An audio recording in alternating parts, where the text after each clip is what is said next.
엄마, 나 결혼할 것 같아. 딸의 한마디에 손에 들고 있던 에르메스 머그컵이 탁자 위로 덜그럭 떨어질 뻔했습니다. 20년간 내 손끝 하나로 패션 브랜드를 일궈낸 여자, 직원들 사이에서 프라다를 입은 악마라고 불리는 제가 이토록 당황한 건 처음이었습니다. 그 사람 정말 좋은 사람이야. IT 회사에서 일하는데. 그 순간 제 머릿속에 스쳐 지나간 건 지난 20년간 마주했던 숱한 사기꾼들의 얼굴이었습니다. 명품 매장에서 카드를 긁어대며 호의를 사던 사람들이 하루아침에 연락도 없이 사라져버린 일, 겉으로는 신사인 척 하다가 막상 계약서에 도장 찍고 나면 배신하는 사람들. 내 딸이 그런 남자를 만난다? 절대 안 됩니다. 엄마, 왜 그렇게 표정이 안 좋아? 표정 관리가 안 된 제가 잘못이었습니다. 평소 같았으면 완벽한 포커페이스를 유지했을 텐데 이건 내 딸의 인생이 걸린 문제였으니까요. 아니야, 엄마는 그저 우리 딸이 행복했으면 좋겠을 뿐이야. 이렇게 말하고는 있었지만 제 머릿속은 이미 온갖 계획이 소용돌이치고 있었습니다. 아니, 소용돌이가 아니라 태풍이 몰아치는 중이었죠. 제가 할 수 있는 모든 방법을 동원해서 이 남자를 검증해야만 했습니다. 이야기를 계속하기 전에 구독과 좋아요 꾹 눌러주시고 매일 배달되는 사연 들어보세요. 알림 설정까지 해두시면 이야기가 올라오자마자 들으실 수 있답니다. 여러분들의 응원은 사연 제작에 정말 큰 힘이 됩니다. 며칠 밤을 뜬 눈으로 지새우다 마침내 묘수가 떠올랐습니다. 그래, 바로 이거죠. 내가 직접 이 남자의 인성을 테스트해보면 되는 것입니다. 평소의 저라면 상상도 못할 변신이 필요했지만 제가 20년 전에 시장 바닥에서 시작해서 여기까지 올라온 사람입니다. 다음 날 제 옷장은 그야말로 아수라장이 되었습니다. 평소라면 색상별, 브랜드별로 완벽하게 정리되어 있었을 옷장이 이제는 마치 빈티지 구제샵처럼 변해 있었습니다. 구석에서 끄집어낸 10년 된 패딩, 심지어 지하철역 근처 시장에서 산 3만 원짜리 후드티까지.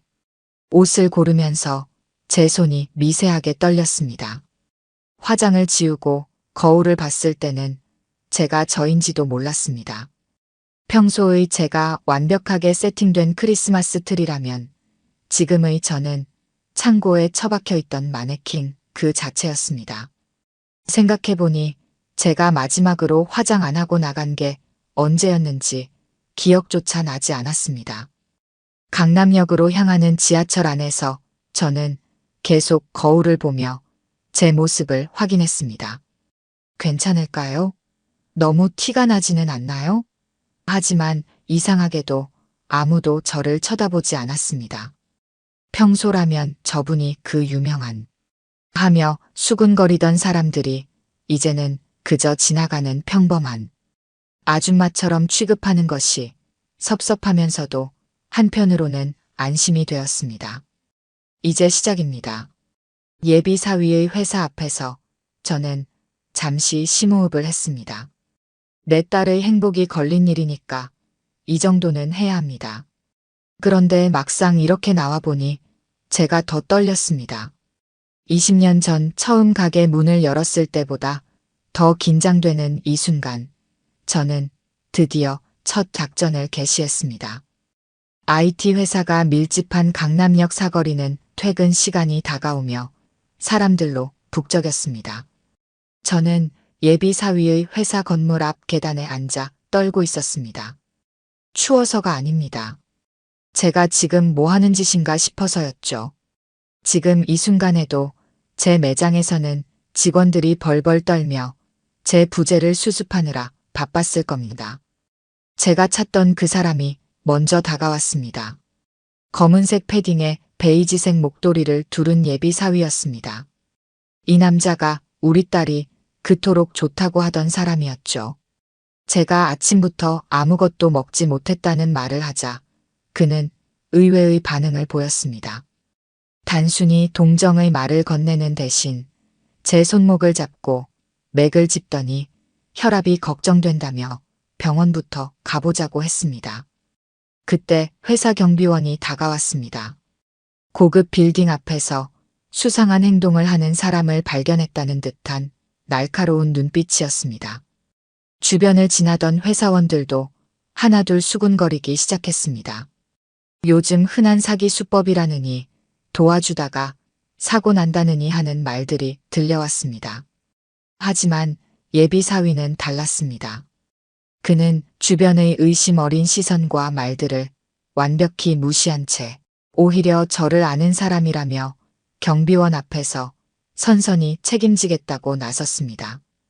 그리고는 제 건강이 더 나빠질까 염려하며 약국부터 들르자고 했습니다. 그 순간 가장 놀란 사람은 저였습니다. 이런 반응은 예상하지 못했거든요.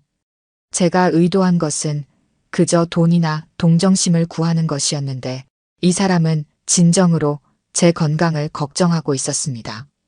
주변 사람들의 따가운 시선은 계속되었습니다. 어떤 여직원은 노골적으로 불평하는 소리도 들렸습니다. 하지만 예비 사위는 그 모든 것을 귓등으로도 듣지 않는 듯 했습니다. 대신 제 몸 상태를 걱정하며 천천히 일으켜 세워주었고 자신의 목도리까지 풀어 제게 둘러주었습니다. 첫 시험은 이미 예상과 다른 방향으로 흘러가고 있었습니다. 제가 시험하러 나왔다가 오히려 이 사람의 진심에 감동받고 있는 자신을 발견한 것입니다. 하지만 이제 시작일 뿐이었습니다. 아직 2번의 시험이 더 남아 있었으니까요. 그렇게 첫 시험이 끝난 후 저는 이틀 동안 전략을 새로 짰습니다. 이번에는 달랐습니다. 허름한 차림의 아주머니가 아닌 정신이 약간 불안정해 보이는 노숙인으로 변장하기로 했습니다. 지하철역에서 주워온 빈 박스들로 손수레를 채우고 얼굴에는 일부러 검은 먼지를 묻혔습니다. 평소라면 상상도 못할 모습이었지만 이미 첫 시험에서 이 사위 후보의 가능성을 받기에 더욱 철저히 시험하고 싶었습니다. 이번에는 그의 회사 근처 지하철역 입구를 택했습니다. 수많은 직장인들이 오가는 출근 시간, 저는 손수레를 끌고 비틀거리며 걸었습니다. 그리고 때마침 그가 나타나자 정확히 그의 발 앞에서 손수레를 넘어뜨렸습니다. 쓰레기와 빈 박스들이 사방으로 흩어졌고 사람들은 인상을 찌푸리며 멀찍이 피해갔습니다. 그런데 이 남자가 또 놀라운 행동을 했습니다. 출근 시간이었음에도 불구하고 그는 멈춰 섰습니다. 그리고는 아무런 망설임 없이 흩어진 물건들을 주워 담기 시작했습니다. 그의 멀쩡한 정장 바지가 지저분한 바닥에 닿았지만 전혀 개의치 않는 모습이었습니다. 제 계획은 여기서 지갑을 떨어뜨리는 것이었습니다. 누군가 돕는 척하면서 지갑을 가로채지는 않는지 혹은 돈을 빼가지는 않는지 보려고 했던 것이죠. 하지만 이 사람, 제 지갑을 발견하자마자 손수레를 정리하는 것도 잠시 미뤄두고 지갑부터 건네주었습니다. 심지어 제가 정신없어 보인다며 지갑을 안전한 곳에 잘 넣어두라고 당부까지 했습니다. 이쯤 되자 제 마음속에서 죄책감이 스멀스멀 올라왔습니다. 이런 사람을 이렇게까지 시험해봐야 하나 하는 생각이 든 것입니다. 하지만 이미 시작한 시험이었습니다. 저는 일부러 손이 떨리는 척하며 지갑을 떨어뜨렸고 지폐 몇 장이 바람에 날렸습니다. 그 순간 주변에 있던 한 남자가 재빨리 날아가는 지폐를 낚아챘습니다. 제가 미처 예상하지 못한 상황이었습니다. 그런데 예비 사위가 곧바로 그 남자 앞을 막아섰습니다. 자신이 방금 목격했다며 그 돈을 돌려달라고 했습니다. 순간 저는 걱정이 되었습니다. 혹시 싸움이라도 나는 건 아닐까 하고요. 하지만 그는 이런 상황에서도 놀라울 정도로 침착했습니다. 큰 소리 한 번 내지 않고도 단호한 태도로 결국 그 남자가 돈을 돌려주게 만들었습니다. 그리고는 제게 다시 한번 지갑을 잘 간수하라고 당부했습니다. 출근 시간이 한참 지났을 텐데도 그는 제 손수레가 완전히 정리될 때까지 자리를 떠나지 않았습니다. 이제 마지막 시험만이 남았습니다. 가장 큰 시험이 될 터였죠. 하지만 솔직히 말하면 제 마음은 이미 기울어져 있었습니다. 이런 사람이라면 우리 딸을 정말 행복하게 해줄 수 있지 않을까 하는 생각이 들기 시작했던 것입니다. 마지막 시험은 일주일 뒤에 진행했습니다. 이번에는 정말 극한의 상황을 만들어 보기로 했습니다. 한밤중에 술에 취한 듯한 모습으로 그의 회사 앞을 서성이다가 갑자기 쓰러지는 연기를 하기로 한 것입니다. 보통 사람이라면 이런 상황을 마주치면 경찰이나 119를 부르고 본인은 자리를 피하기 마련입니다. 그날 밤 11시 야근을 마치고 나오는 직원들 사이에서 그를 발견했습니다. 이번에는 낮보다 더 완벽한 분장이었습니다. 술에 취한 노숙자처럼 보이기 위해 일부러 소주병도 들고 이상한 말들을 중얼거리며 걸었습니다. 그를 발견하자마자 저는 계획대로 그의 앞에서 크게 비틀거렸습니다. 하지만 제 예상과 달리 그는 제가 넘어지기도 전에 달려와 제 팔을 잡아주었습니다. 그리고 그 순간 저는 제 인생에서 가장 민망한 순간을 맞이했습니다. 어르신, 혹시 지난번에 본 그분 맞으시죠? 제 얼굴을 똑바로 보던 그가 이상한 표정을 지었습니다. 앞불싸. 제가 지난번과 너무 비슷한 옷을 입고 나온 것이었습니다. 그는 지난번 만났던 그 사람이라는 걸 알아본 것이었습니다. 순간 도망가고 싶었습니다. 하지만 그는 제 도망갈 틈을 주지 않았습니다. 오히려 더 꼭 잡더니 근처 24시간 식당으로 저를 데려갔습니다. 술에 취한 사람 같아도 아까 그 노인분이 맞다고 생각했다며 이렇게 늦은 시간에 위험한 곳을 돌아다니시면 안 된다고 걱정하는 것이었습니다. 결국 저는 그와 마주 앉아 밥을 먹게 되었습니다. 제가 아무리 가지 말라고 해도 여기서 혼자 보낼 순 없다며 1시간이 넘도록 제 옆을 지켰습니다. 심지어 자기 집이 근처라며 모시고 가겠다는 말까지 했습니다. 그때였습니다. 식당 밖에서 갑자기 큰 소리가 났습니다. 몇몇 취객들이 싸움을 벌이고 있었습니다. 보통 이런 상황이면 대부분의 사람들은 모른 척하기 마련입니다. 그런데 이 사람 잠시 망설이더니 밖으로 나가 싸움을 말리기 시작했습니다. 물론 이건 제가 의도한 상황이 아니었습니다. 오히려 제 심장이 덜컥 내려앉았습니다. 만에 하나 저 사람이 다치기라도 하면 어쩌나 하는 걱정이 들었거든요. 하지만 그는 놀라울 정도로 침착하게 상황을 수습했습니다. 취객들 사이에서 중재자 역할을 하더니 결국 그들을 서로 다른 택시에 타워서 보내는 데까지 성공했습니다. 다시 들어온 그에게 물었습니다. 왜 그렇게까지 하냐고요? 그의 대답은 간단했습니다. 자기가 모른 척하면 저기서 누군가 다칠 수 있었을 것 같았다고. 그게 전부였습니다. 그 순간 저는 더 이상 시험을 계속할 수 없었습니다. 눈물이 날 것 같았습니다. 이런 사람을 이렇게까지 시험하고 있었다는 사실이 너무나 부끄러웠거든요. 그리고 한편으로는 너무나 감사했습니다. 우리 딸이 이런 사람을 만났다는 것이. 그날 밤 저는 한숨도 자지 못했습니다. 침대에 누워 천장만 바라보다가 결국 서재로 향했습니다. 책상 서랍 안에는 제가 20년간 회사를 일구며 모아둔 사진들이 있었습니다. 첫 가게를 열던 날의 사진, 은행 문턱이 닳도록 다니며 겨우 대출받은 통장, 직원이 한 명뿐이던 시절의 월급 명세서, 그리고 그 옆에는 딸아이의 사진들이 가지런히 놓여 있었습니다. 유치원 소풍날 찍은 사진부터 미술대회에서 상 받던 날의 사진, 대학 졸업식 날의 사진까지 사진 속 딸아이는 항상 밝게 웃고 있었습니다. 하지만 저는 알고 있었습니다. 그 뒤에 숨겨진 외로움을. 바쁘다는 핑계로 참관 수업도 못 가고 학부모 회의도 빠졌던 날들. 딸의 생일에도 늦게 들어와 차가워진 케이크만 마주하던 순간들.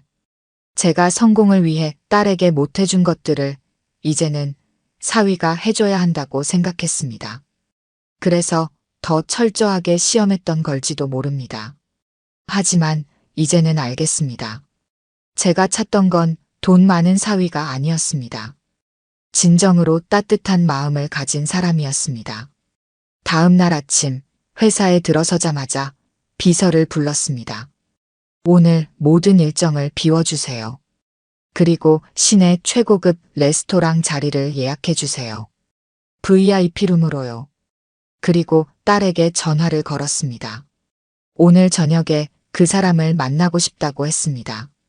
딸은 처음에는 놀란 듯 했지만 이내 기뻐하며 약속을 잡았습니다. 엄마, 정말 괜찮으신 거예요? 갑자기 만나자고 하시고. 딸의 목소리에는 걱정이 묻어 있었습니다. 그도 그럴 것이 전에는 한 번도 먼저 만나자고 하지 않았으니까요. 늘 바쁘다는 핑계만 대던 제가 갑자기 저녁 식사를 하자고 하니 의아했을 것입니다. 그래, 이제는 만나봐야 할 것 같아서. 내가 그렇게 좋아하는 사람이니까. 전화를 끊고 나서 한참을 창밖만 바라보았습니다. 20년 전 이 자리에 처음 앉았을 때가 생각났습니다. 그때는 성공이 전부인 줄 알았습니다. 돈과 명예가 있으면 모든 게 해결될 거라 믿었습니다. 하지만 이제는 압니다. 그것들보다 더 중요한 게 있다는 것을. 오후 내내 거울을 보며 옷을 골랐습니다. 평소처럼 화려하게 할까 고민하다가 가장 단아한 원피스를 골랐습니다. 머리도 평소보다 단정하게 했습니다.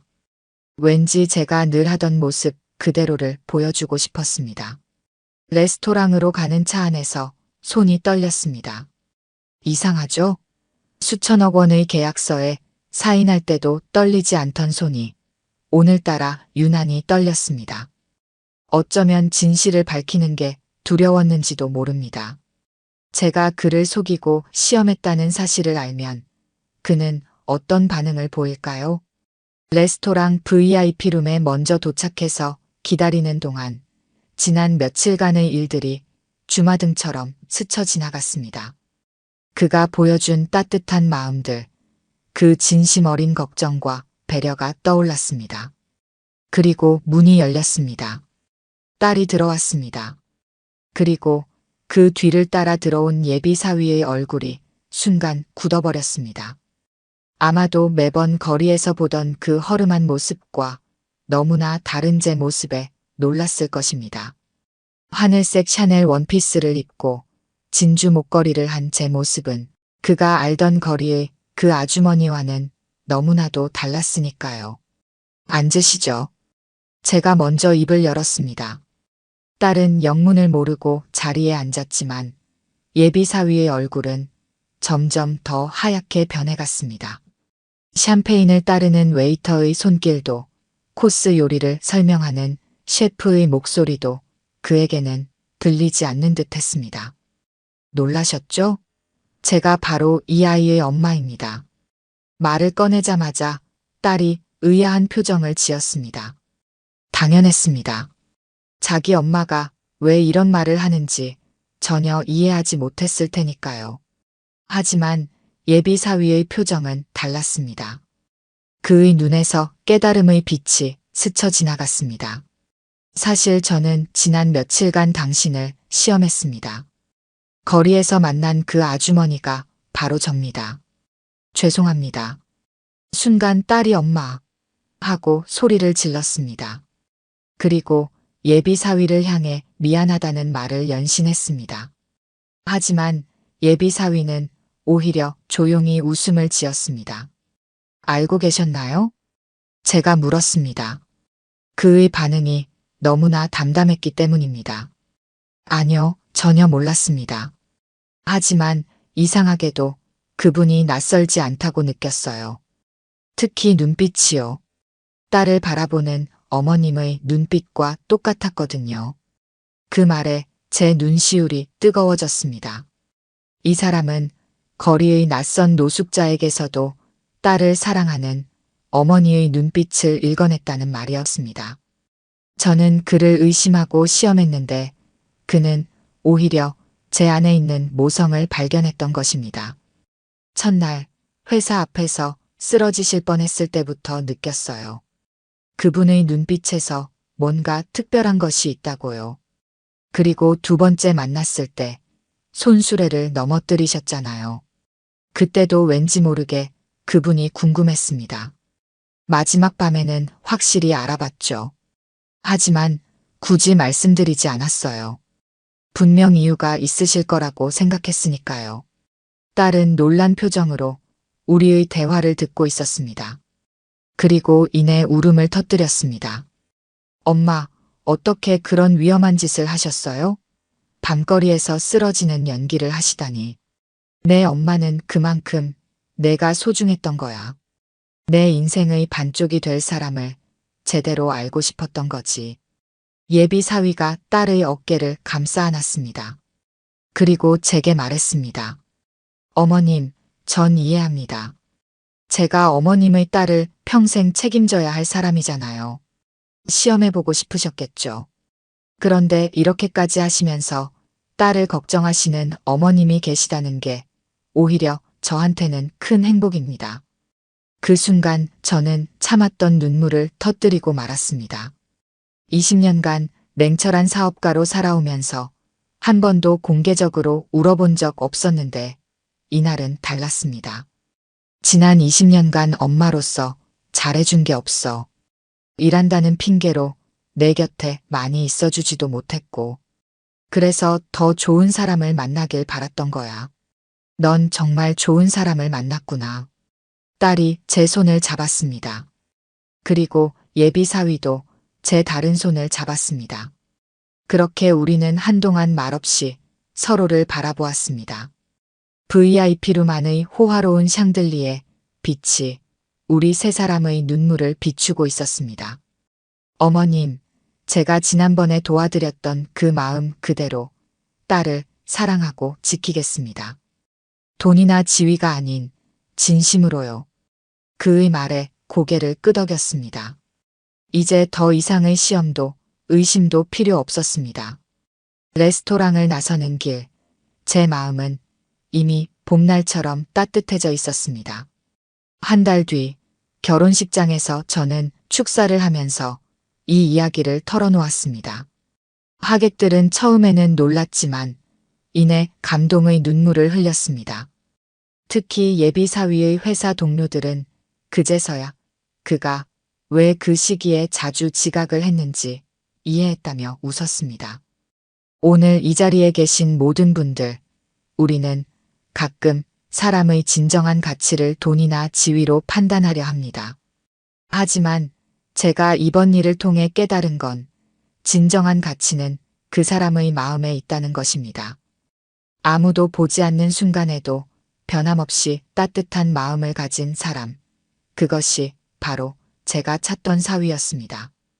이제 저는 매주 일요일이면 사위와 딸이 사는 작은 아파트로 찾아갑니다. 더 이상 거창한 변장이나 연기는 하지 않습니다. 대신 소박한 김치찌개를 끓여가지고 가죠. 그리고 그곳에서 제가 발견하는 건 일하느라 놓쳤던 소소한 일상의 행복입니다. 사위는 이제 제게 진정한 아들이 되었고 저는 다시 한번 엄마가 되어가고 있습니다. 오늘 들려드린 이야기가 여러분의 마음에 작은 울림이 되었기를 바랍니다. 아까 깜빡하신 분들이 계셨다면 좋아요와 구독 부탁드려요. 다음 사연을 들려드리는데 큰 힘이 된답니다.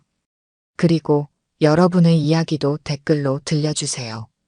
다음 이야기 때 또 뵙겠습니다.